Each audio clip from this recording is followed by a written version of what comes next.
नमस्कार, मैं हूं अंकुर और आप देख रहे हैं सत्यहिंदी.com। आइए एक नजर डालते हैं अब तक की सुर्खियों पर। सेना में भर्ती के लिए केंद्र सरकार की ओर से लाई गई अग्निपथ योजना का जोरदार विरोध जारी है। छात्र और सेना में भर्ती की तैयारी कर रहे अभ्यर्थी बिहार में शुक्रवार को भी सड़क पर उतर आए हैं और उन्होंने उग्र प्रदर्शन किया है। बिहार के लखीसराय समस्तीपुर में तो एक पूरी बोगी में ही प्रदर्शनकारियों ने आग लगा दी है।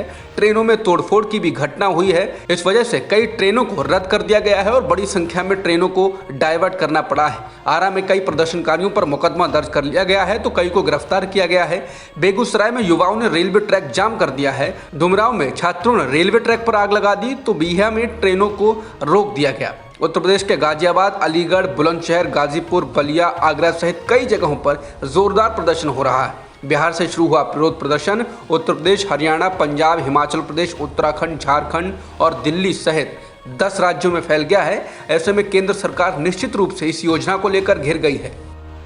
बिहार में अग्निपथ योजना का विरोध इस कदर बढ़ गया है कि भीड़ ने उप मुख्यमंत्री रेणु देवी के घर पर हमला कर दिया। रेणु देवी अभी पटना में स्थित सरकारी आवास में हैं और वो मूल रूप से पश्चिमी चंपारण जिले के बेतिया की रहने वाली हैं। बेतिया में अग्निपथ योजना के खिलाफ प्रदर्शन कर रहे नौजवानों ने प्रदर्शन के दौरान डिप्टी सीएम के घर पर हमला कर दिया। रेणु देवी ने इस बारे में एनडीटीवी से कहा कि इस तरह की हिंसा समाज के लिए बेहद खतरनाक है और प्रदर्शनकारियों को याद रखना चाहिए कि इससे समाज का ही नुकसान होगा। सशस्त्र बलों में भर्ती के लिए केंद्र सरकार की ओर से अग्निपथ योजना लाई गई है, लेकिन इसे लेकर सेना में भर्ती की तैयारी कर रहे अभ्यर्थी बेहद नाराज हैं। यूपी के कई शहरों और कस्बों में सेना की अग्निपथ योजना का भारी विरोध शुरू हो गया है। तमाम जगहों पर युवक चौराहों पर जमा हैं और इस योजना को वापस लेने की मांग कर रहे हैं। बलिया में अभी तक सबसे ज्यादा हिंसा हुई है, जहां एक पूरी ट्रेन को युवकों ने फूंक दिया है। लेकिन यूपी के अन्य जगहों पर विरोध प्रदर्शन और लाठीचार्ज के अलावा हिंसा की कोई बड़ी घटना नहीं हुई है। इसके अलावा मथुरा से फायरिंग की खबर आ रही है, जहां पुलिस और प्रदर्शनकारियों के बीच पथराव भी हुआ है। अलीगढ़ में टप्पल के पास यमुना एक्सप्रेसवे को युवकों ने अग्निपथ योजना के विरोध में जाम कर दिया है। यहां पर ट्रैफिक रुका हुआ है। युवाओं छात्रों का जमकर चल रहा है प्रदर्शन। अधिकारी एक्सप्रेसवे पर जमा युवकों को समझाने में जुटे हुए हैं। इसके अलावा उन्नाव में भी विरोध में युवा सड़कों पर उतरे हैं। एटा में भी अग्निपथ योजना को लेकर जलेसर में विरोध प्रदर्शन हुआ है। वाराणसी में भी सिटी बस पर युवकों ने पथराव किया है। वहीं फिरोजाबाद में भी मठसेना के पास सेना में भर्ती के उम्मीदवारों ने नेशनल हाईवे जाम कर दिया। अग्निपथ का विरोध तेलंगाना में भी होने लगा है। तेलंगाना के सिकंदराबाद रेलवे स्टेशन में आगजनी और तोड़फोड़ की गई है। यहाँ हुए हिंसक प्रदर्शन में एक की मौत की खबर है। सिकंदराबाद रेलवे स्टेशन पर प्रदर्शनकारियों को नियंत्रित करने के लिए रेलवे पुलिस द्वारा की गई फायरिंग में एक व्यक्ति की जान गई और अन्य 8 घायल हो गए हैं। एक वरिष्ठ पुलिस अधिकारी ने कहा कि सामान्य रेलवे पुलिस बलों को लाठीचार्ज और आंसू गैस के गोले दागने के बाद गुस्साई भीड़ पर गोलियां चलाने के लिए मजबूर होना पड़ा था। राजस्थान के भरतपुर जंक्शन रेलवे स्टेशन पर प्रदर्शनकारियों ने उग्र प्रदर्शन किया है। रेलवे ट्रैक जाम कर दिया गया है। काफी संख्या में युवा पटरियों पर बैठ गए, केंद्र सरकार के खिलाफ नारेबाजी करने लगे। जैसे ही पुलिस ने उन्हें गिरफ्तार करने की कोशिश की तो युवाओं ने पुलिस पर पथराव कर दिया। अग्निपथ योजना का विरोध इंदौर में भी हो रहा है। यहाँ रेलवे स्टेशन पर शुक्रवार सुबह 7 बजे ही सेना भर्ती में पहुंचे युवाओं ने हंगामा कर दिया। छात्रों ने पुणे से इंदौर आने वाली ट्रेन भी रोक दी। इंदौर से उज्जैन जाने वाली मेमू सहित 2 ट्रेन को निरस्त कर दिया गया। युवक सुबह पहुंचे तो पुलिस ने आगे जाने से रोका था। इसके अलावा हरियाणा, झारखंड में भी युवा प्रदर्शन कर रहे हैं। हरियाणा में कल भी युवाओं ने उग्र प्रदर्शन किया था, जिसके बाद पुलिस ने हवाई फायरिंग की थी। बता दें, आंदोलन के कारण 200 से अधिक ट्रेनें प्रभावित बताई जा रही हैं। सेना में भर्ती के लिए लाई गई अग्निपथ योजना के जबरदस्त विरोध के बीच केंद्र सरकार ने इसमें संशोधन किया है। अब इस योजना के तहत 23 साल तक की उम्र के युवा सेना में भर्ती हो सकेंगे, जबकि उम्र 17.5 से 21 साल रखी गई है। लेकिन ऐसा सिर्फ साल 2022 के लिए ही होगा, यानी केवल 1 साल के लिए। बता दें कि अग्निपथ योजना का देश के कई राज्यों में जोरदार विरोध हो रहा है।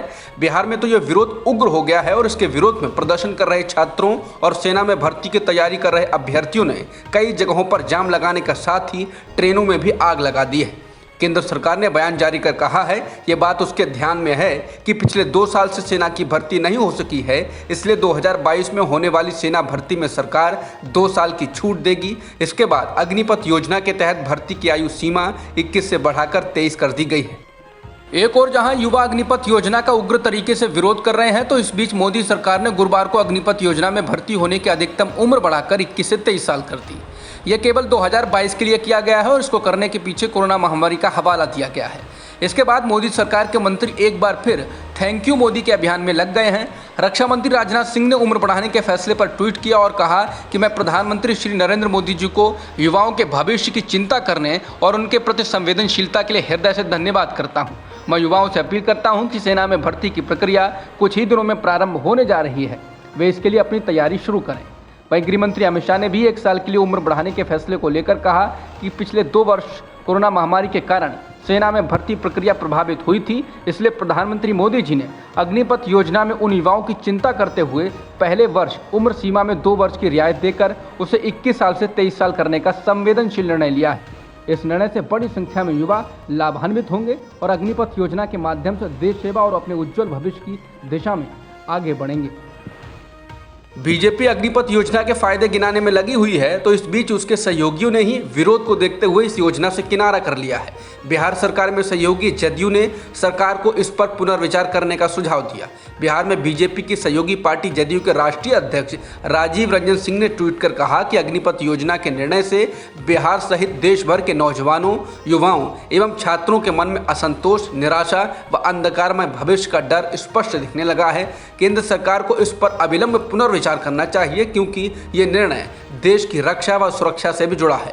इसके अलावा जदयू के ही उपेंद्र कुशवाहा ने ट्वीट कर कहा कि इस पर पुनर्विचार करने की जरूरत है। यही नहीं, पंजाब चुनाव में बीजेपी के साथ मिलकर लड़ने वाले कैप्टन अमरिंदर सिंह ने भी इसका समर्थन नहीं किया और आश्चर्य जताया, साथ ही पुनर्विचार करने का सुझाव दिया। वहीं बीजेपी सांसद वरुण गांधी भी इसी कड़ी में शामिल हैं। अग्निपथ योजना के खिलाफ हो रहे विरोध प्रदर्शन के बीच कांग्रेस नेता राहुल गांधी ने मोदी सरकार की नीतियों को लेकर निशाना साधा है। राहुल ने कहा कि अग्निपथ को नौजवानों ने नकारा, कृषि कानूनों को किसानों ने नकारा, नोटबंदी को अर्थशास्त्रियों ने नकारा, जीएसटी को व्यापारियों ने नकारा। राहुल ने कहा कि देश की जनता क्या चाहती है ये बात प्रधानमंत्री नहीं समझते, क्योंकि उन्हें अपने मित्रों की आवाज़ के अलावा कुछ सुनाई नहीं देता है। राजस्थान के मुख्यमंत्री अशोक गहलोत के भाई अग्रसेन गहलोत के घर पर सीबीआई ने शुक्रवार को छापेमारी की है। अग्रसेन गहलोत के दफ्तरों पर भी सीबीआई के अफसर पहुंचे हैं। ये छापेमारी ऐसे वक्त में हुई है जब कांग्रेस के पूर्व अध्यक्ष राहुल गांधी से जांच एजेंसी ईडी के द्वारा पूछताछ किए जाने के खिलाफ कांग्रेस सड़कों पर है। दिल्ली से लेकर जम्मू कश्मीर तक कांग्रेस कार्यकर्ता ईडी की कार्रवाई का विरोध कर रहे हैं। कांग्रेस मुख्यालय में पुलिस के घुसने का आरोप लगाते हुए पार्टी राजभवनों का घेराव भी कर चुकी है। अशोक गहलोत के भाई अग्रसेन गहलोत काफी वक्त से ईडी के रडार पर हैं। फर्टिलाइजर घोटाले में कथित गड़बड़ियों को लेकर ईडी राजस्थान में उनके घरों और दफ्तरों पर छापेमारी कर चुकी है। ईडी दिल्ली के मंत्री सत्येंद्र जैन और उनके सहयोगियों के खिलाफ मनी लॉन्ड्रिंग के एक मामले में दिल्ली में कई स्थानों पर छापेमारी कर रही है। पीटीआई के मुताबिक कम से कम 10 आवासीय और व्यावसायिक स्थानों की जांच एजेंसी के अधिकारियों द्वारा तलाशी की जा रही है। बता दें, दिल्ली की आम आदमी पार्टी के सरकार में स्वास्थ्य मंत्री सत्येंद्र जैन को ईडी ने 30 मई को गिरफ्तार किया था और फिलहाल वो न्यायिक हिरासत में है। एनसीईआरटी ने 12वीं के सिलेबस से गुजरात दंगों से संबंधित पाठ को हटा दिया है। एनसीईआरटी की ओर से जारी एक नोट के अनुसार गुजरात दंगों पर आधारित पेज संख्या 187 से 189 को किताब से हटा दिया गया है। इस पाठ में लिखा गया था, गुजरात दंगों से पता चलता है कि सरकारी तंत्र भी सांप्रदायिक भावनाओं के प्रति संवेदनशील हो जाता है। ये लोकतांत्रिक राजनीति के लिए खतरा पैदा करता है। इसमें तत्कालीन प्रधानमंत्री अटल बिहारी वाजपेयी के द्वारा उस वक्त के गुजरात के मुख्यमंत्री नरेंद्र मोदी को राजधर्म का पालन करना चाहिए वाला बयान भी शामिल था, जिसमें वाजपेयी ने कहा था कि एक शासक को जाति, पंथ और धर्म के आधार पर अपनी प्रजा के बीच कोई भेदभाव नहीं करना चाहिए। इसको हटाने के तर्क के रूप में एनसीईआरटी ने कहा ये विषय अन्य सिलेबस में भी शामिल हैं, जिससे यह पाठ ओवरलैप हो रहा था, जो अप्रासंगिक है। साथ ही कोरोना महामारी को देखते हुए छात्रों पर पढ़ाई का बोझ कम करना जरूरी है। दंगे के अलावा नक्सली आंदोलन के इतिहास पर किताब में मौजूद पाठ जो पेज नंबर 105 पर था और आपातकाल के दौरान विवाद को लेकर पाठ जो पेज नंबर 113-17 पर था, उसे भी हटा दिया गया है। अब तक की खबरों में इतना ही। बाकी खबरों के लिए बने रहिए सत्यहिंदी.com के साथ।